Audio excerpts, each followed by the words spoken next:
Have you ever felt a chill so deep that you knew you were not alone? I never believed in ghosts until one cold night changed everything for me. I had just moved to a quiet town and found an old house on the edge of a dark forest, perfect for writing, I thought. But that night I realized the house had its own dark story. It was a cold, windy night. I sat alone in a dim living room with just a flickering candle. The wind howled and the old wooden floors creaked with every step. At first, the silence was comforting, but soon I heard something strange. You should not be here.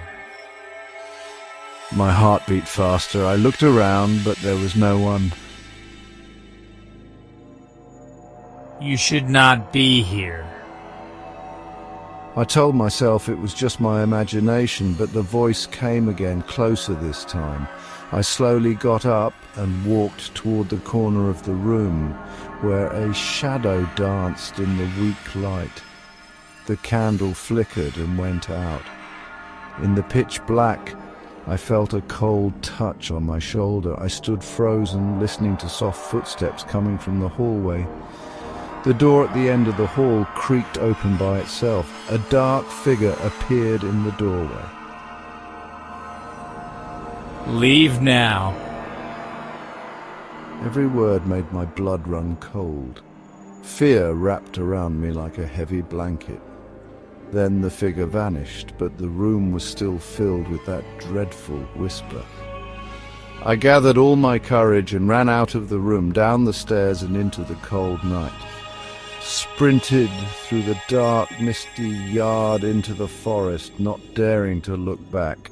My footsteps mixed with the haunting echo of that ghostly voice.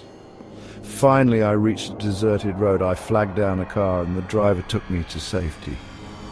When I tried to explain what happened, people looked at me with disbelief. They said the house had a dark past, and some believed the spirit of a kind man still roamed the halls, warning others away.